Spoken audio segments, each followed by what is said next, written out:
আমাদের ছোটবেলাটা ছিল একটা অন্যরকম। যে কোনো ছুটির দিন মানেই মা কাকিমাদের রান্নাঘরে তোড়জোড় শুরু হয়ে যেত।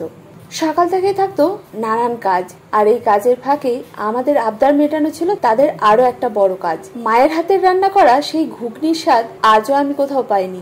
অসাধারণ সেই রান্না, আর সেই রান্না খেলেই এখনো যেন মনে হয় রবিবারের ছুটির দিনের কথা।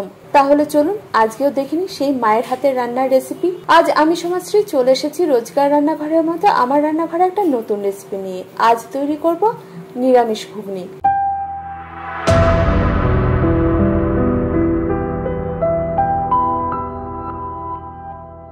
এর জন্য আমি নিয়েছি 1 কাপ মটর, যেটাকে আগের দিন রাতে ভিজিয়ে রেখেছি।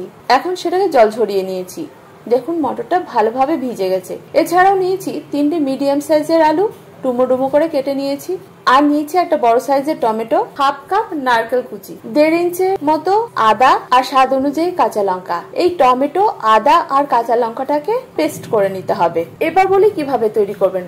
প্রথমে একটা প্রেসার কুকারে ঘুগনিটাকে সিদ্ধ করে নিতে হবে। তার জন্য নিয়ে নিয়েছি আমি 1.5 কাপ জল। জল একটু গরম হয়ে গেলে দিয়ে দিয়েছি ভিজিয়ে রাখা মটর, আর এর সঙ্গে দিয়েছি সামান্য নুন আর অল্প সর্ষের তেল। এরপর এটাকে ঢাকনা আটকে হালকা আছে আমি 2টো সিটি দিয়েছি, মটরটা যাতে একটুখানি বেশ নরম নরম হয়ে যায়। আপনারা চাইলে একটা সিটিও দিতে পারেন। যতক্ষণে মটর সিদ্ধ হচ্ছে ততক্ষণে তৈরি করে নেবো একটা স্পেশাল মশলা।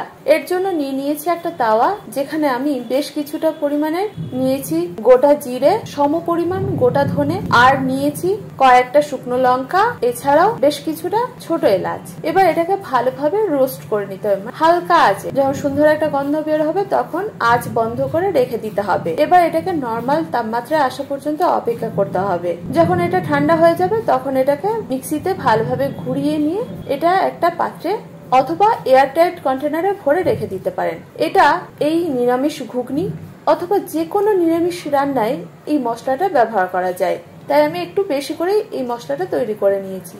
এবার অন্যদিকে আমি বসিয়ে দিয়েছি একটা কড়াই, এর মধ্যে দিয়ে দিয়েছি পরিমাণ মতো সর্ষের তেল। তেল গরম হয়ে গেলে প্রথমে আমি নারকেলটাকে ভেজে নিয়েছি।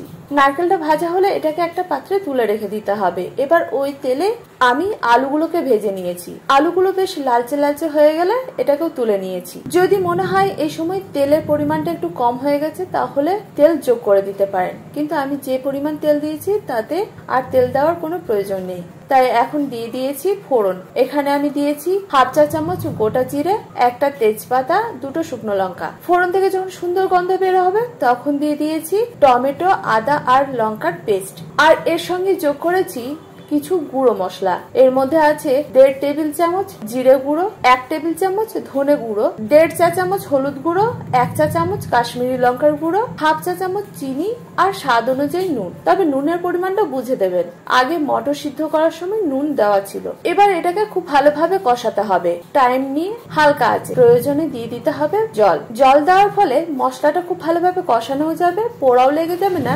অথচ মশলার টেস্টটা খুব ভালো হবে। 7 মিনিট পর যখন দেখা যাবে মশলা থেকে তেল ছেড়ে দিয়েছে তখন যোগ করতে হবে ভেজে রাখা আলু, সিদ্ধ করা মটর আর ভেজে রাখা নারকেল। চাইলে নারকেলটা আপনারা লাস্টেও দিতে পারেন, কিন্তু নারকেলটা এখন দিলে ঘুগনির টেস্টটা খুব ভালো হয়। এবার এটাকে ঢাকা দিয়ে রান্না হতে দিতে হবে। আর যদি ঘুগনির একটু জলের পরিমাণ বেশি দিতে চান তাহলে আপনারা প্রয়োজন মতো জল দেবেন, সেক্ষেত্রে হালকা গরম জল ব্যবহার করবেন। এবার এটাকে ঢাকা দিয়ে 10 মিনিট রান্না হতে দিতে হবে। 10 থেকে 12 মিনিট পর দেখুন আমার ঘুগনি রেডি। চাইলে আপনারা এই সময় ওই ভেজে রাখা মশলার 2 চা চামচ মশলা অ্যাড করে দিতে পারেন। আর এই ঘুগনিটা আপনারা কোন কোন জিনিসের সঙ্গে খেতে পছন্দ করেন সেটা কিন্তু কমেন্ট করবেন। আজকে আমি এই ঘুগনিটাকে পরিবেশন করেছি 1/4 পাউন্ড রুটির সঙ্গে। ঘুগনি পরিবেশনের সময় দিয়েছি লেবুর রস, ভেজে রাখা মশলার গুঁড়ো, আদা কুচি আর ভেজে রাখা নারকেল।